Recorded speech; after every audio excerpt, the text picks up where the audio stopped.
Inspiration Diaries, bridging the gap between youthful stage and retirement age.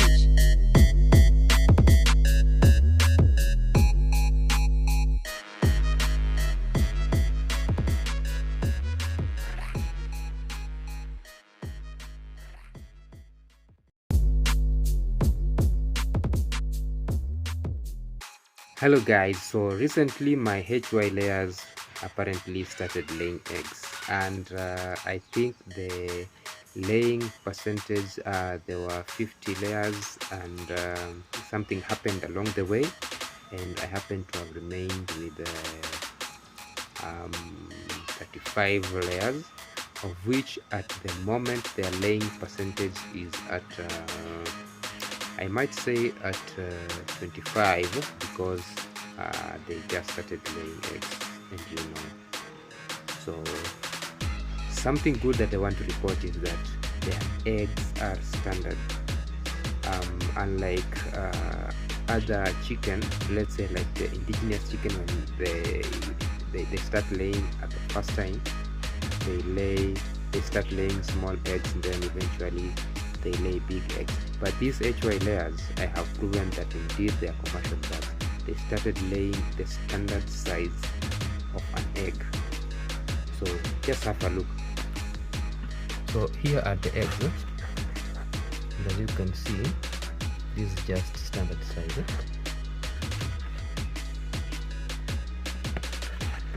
Though some eggs look like they were soiled, like this one, but that's not the big issue. The issue is that finally they started laying eggs, and of course quite a good number are laying, and so this was just a collection as at 2 p.m.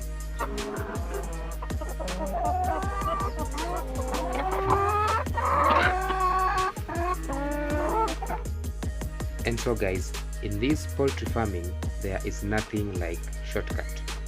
You just have to adhere to the right rules and regulations, right treatment, correct feeding procedure, farm visits. Yeah, you should not get tired to visit your farm. Another thing is that hygiene is one of the most important things that you should consider, because most diseases are coming from hygiene insensitivity. When you try to avoid issues with hygiene, that is when your farm will be security, that is general security. Then we'll now down to biosecurity.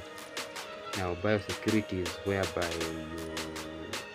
you take care of the birds in terms of trying to keep away the pathogens, the bacteria, the viruses, not just anybody visiting the farm anyhow.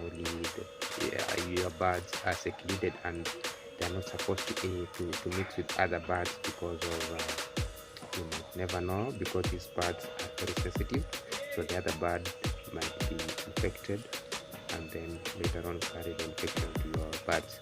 So those are just some of the few things that you have to note. And another thing that you have to note is that when the bird starts laying eggs, you switch the feeds slowly, because that is a time that their system will now start getting used to consuming layers mash away from growers mash. So, and within this period, you should encourage yourself to be giving these birds multivitamin. And also another thing that you need to observe is the light, because these birds apparently have not seen any laying at night, but mostly lay during the day, especially morning hours and afternoon hours. That is what I have noticed in these birds. Maybe if anything is bound to change, but that is what I have observed with these birds. During this period, since I brought in these birds, I have battled 3 battles, but apparently I have won them. one of the battles that I fought is lack of knowledge. I started keeping these birds without knowing their feeding schedule, without knowing the amount of food they are taking. But something I knew was that these birds, from 1 day to week 8, they were supposed to consume chick mash. From week 8 to around week 18, 20, they were supposed to consume growers mash. And then from there, once they start laying eggs, and you see like most veterinarians approximate to 5 to 10% of the eggs, and then you start changing the feeds gradually. Yeah, so that's what I'm doing at the moment, because I think during this duration is when I will have completely switched them from growers to layers. During this season, I have learned a lot. Now, the second challenge that, the second battle that I have fought and won is the financial challenge. I can't say that I didn't have enough finance, but I just had finance. It's only that I had a lot to do with the little finance I had, because at the same time as I am rearing chicken, I am doing the HY layers, the teenage birds, and I'm also keeping rabbits. Yeah, so apparently the finance I had, I can't say it was little, because it has sustained me through. At the same time, I was also constructing the chicken coop, of which, yeah, I just managed. And the third battle that I won, and that was very severe, is the disease battle. Because when we begin with knowledge, you will do your research. Then in the research, you eventually will come across the diseases that affect the poultry that you want to keep. And so that when you are keeping this poultry, you have to know we have fall pox, we have fall typhoid, we have coccidiosis, we just have a lot of diseases to mention. So during this duration of getting knowledge, these are things that you have to come across, of which I never had the chance to. So apparently these 3 battles I fought and I won.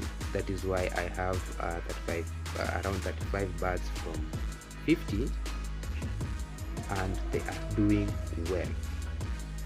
Now, one of the things that I told myself is that in future, my farm, I want it to be like a mini demonstration.